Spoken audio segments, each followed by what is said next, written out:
Bharat Benz, അതിലാണ് അദ്ദേഹം നവകേരള യാത്ര നടത്തിയത് അദ്ദേഹത്തിന്റെ സഹപ്രവർത്തകരുമൊത്ത്. എന്നാൽ പിന്നെ ഈ പറയപ്പെട്ട ലക്ഷറി മുഴുവനും എനിക്ക് മാത്രം എന്ന് എന്തിനു വരുന്നു? എൻ്റെ സഹപ്രവർത്തകരും കൂടി. കാരണം എൻ്റെ സഹപ്രവർത്തകർ എന്ന് പറഞ്ഞാൽ ആരാണ്? ഞാൻ എന്തു പറഞ്ഞാലും അത് അതേപടി അംഗീകരിക്കുകയും അത് അതുപോലെ തന്നെ ആവർത്തിച്ച് പറയുകയും ചെയ്യുന്നവര്. അതിനൊരു കുനിപ്പ് പോലും കൂട്ടുകയോ കുറയ്ക്കുകയോ ചെയ്യില്ല. അതിനവരുടെ കാല് വരയ്ക്കും. അത്തരം സഹപ്രവർത്തകരാണ്. അപ്പൊ ആ സഹപ്രവർത്തകരെ ഒന്ന് സന്തോഷിപ്പിച്ച് കളയാം, ഒരു താങ്ക്സ് ഗിവിങ് നടത്തി കളയാം എന്ന് വിചാരിച്ചാണ് അദ്ദേഹം ഈ ഭാരത് ബെൻസ് തന്നെ വാങ്ങി അതിനകത്ത് കേരള പര്യടനം നടത്തിയത്. അങ്ങനെ കേരള പര്യടനം ഒക്കെ നടത്തി കഴിഞ്ഞപ്പോഴാണ് അദ്ദേഹത്തിന്റെ ഉള്ളിൽ തോന്നിയോ അതെയോ അദ്ദേഹത്തിന് സെക്യൂരിറ്റി കൊടുക്കേണ്ട പോലീസ് ഓഫീസറുടെ ഉള്ളിൽ തോന്നിയോ എന്തായാലും ഒരു കാരവാനിലേക്ക് മാറാം, അദ്ദേഹത്തിന്റെ ഓഫീസ് സൗകര്യങ്ങളെല്ലാം ഒരുക്കാൻ പരുവത്തിലുള്ള ഒരു കാരവാനിലേക്ക് ഇനി അദ്ദേഹത്തിന്റെ ശിഷ്ട മുഖ്യമന്ത്രി കാലയളവ് മാറ്റാം എന്ന് തീരുമാനിച്ചു. എന്ന് വെച്ചാൽ നമ്മൾ കണ്ടതല്ലേ, കേരളത്തിൽ ഒരു പ്രശ്നങ്ങളും ഇല്ല, എല്ലാ പ്രശ്നങ്ങളും അപ്പോഴപ്പോ കൃത്യമായിട്ട് പരിഹരിക്കുന്ന മുഖ്യമന്ത്രി, തീരുമാനങ്ങൾ ഉടനടി എടുക്കുന്ന മുഖ്യമന്ത്രി.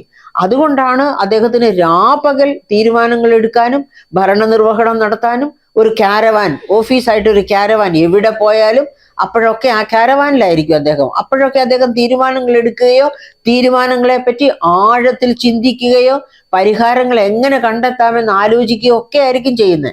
അപ്പൊ അതിനുള്ള സൗകര്യങ്ങളൊക്കെ ഒരുക്കുന്ന ഒരു കാരവാനിലേക്ക് അദ്ദേഹത്തിന്റെ ഔദ്യോഗിക ജീവിതം പറിച്ചു നടുക എന്ന തീരുമാനത്തിൽ എത്തിയിരിക്കുക. അപ്പൊ ഞാൻ ആലോചിച്ച്, ഞാൻ ഗൂഗിളിലൊക്കെ പരതി എത്രയായി ഈ കാരവാന്റെ വില. മറ്റേ ഭാരത് ബെൻസിന് 1,05,00,000 ചെലവായത്. പിന്നെ അതിന് ചില മിനുക്കുപണികളൊക്കെ നടത്തി അതിനുവേണ്ടി വീണ്ടും പണം ചെലവായി കാണും, ആയി. ഓക്കെ, ഇതുപോലെ ഈ കാരവാൻ എത്രയാ? അപ്പൊ ഗൂഗിൾ എന്നോട് പറയുക, ദാറ്റ് ഡിപ്പെൻസ്, നിങ്ങൾ എത്ര സൗകര്യങ്ങൾ അതിൽ ഒരുക്കുന്നുവോ അതനുസരിച്ച് അതിന്റെ വിലയും വർദ്ധിച്ചുകൊണ്ടിരിക്കുമെന്ന്. അപ്പം ഒരു പക്ഷേ 1 കോടിയോ 2 കോടിയോ ഒക്കെ വില വരുന്ന കാരവാൻ ആയിരിക്കാം, അല്ലെങ്കിൽ അതിലും കൂടിപ്പോയാലും അത്ഭുതമില്ല. കാരണം എന്ന് വെച്ചാൽ ഞാൻ ഗൂഗിളിനോട് ചോദിച്ചില്ല എന്താണ് മാക്സിമം പ്രൈസ് എന്ന്. ഗൂഗിളിന് പറയാൻ പറ്റില്ല. കാരണം നമ്മൾ അതിൽ ഒരുക്കാൻ ഉദ്ദേശിക്കുന്ന സൗകര്യങ്ങൾ എന്ത് മാക്സിമത്തിലുള്ളതാണെന്ന് നമുക്കേ അറിയാവുള്ളൂ. അപ്പൊ പിന്നെ അതെങ്ങനെയാ പാവം ഗൂഗിൾ പറയുക? അങ്ങനെ അതെനിക്ക് കിട്ടിയില്ല. എന്തായാലും 25 ലക്ഷം മുതൽ മുകളിലേക്ക് നമുക്ക് പ്രതീക്ഷിക്കാം. നമ്മുടെ മുഖ്യമന്ത്രി പ്രതീക്ഷിക്കുന്ന, അതായത് ഈ കേരളം, അതായത് ഈ ഹ്യൂമൻ ഡെവലപ്മെന്റ് ഇൻഡെക്സിൽ 1-ാം സ്ഥാനത്ത് നിൽക്കുകയാണ്. എന്ന് വെച്ചാൽ ആരോഗ്യം, വിദ്യാഭ്യാസം, ഇത്തരം കാര്യങ്ങളൊക്കെ പകിട 12 എന്ന രീതിയിലാണ് കേരളം നിൽക്കുന്നത്. ഇനി അങ്ങനെയോ? പക്ഷെ ഒരു കാര്യം മാത്രമോ, ഖജനാവ് ശൂന്യമാണ്. ഈ ശൂന്യമായ ഖജനാവാണെങ്കിലും ഈ കാരവാന്റെ കാര്യം വരുമ്പോൾ അത് വേറെ ആരുടെയും കാര്യമല്ല, മുഖ്യമന്ത്രിയുടെ കാര്യമാണ്. നാളെ ഈ ഖജനാവ് നിറയ്ക്കാനുള്ള വടി കയ്യിലിരിക്കുന്നത് മുഖ്യമന്ത്രിയുടെ കയ്യിലാണ്. അപ്പൊ തീർച്ചയായിട്ടും അതായത് ഈ ഖജനാവ് കാലിയാണെങ്കിലും മുഖ്യമന്ത്രിയുടെ കാരവാൻ നല്ല കൃത്യമായ രീതിയിൽ, ആഗ്രഹിക്കുന്ന രീതിയിൽ തന്നെ, ലക്ഷറിയിൽ തന്നെ പണി തീർക്കുമെന്നുള്ളതിനെ പറ്റി യാതൊരു സംശയവും നമുക്ക് വേണ്ട.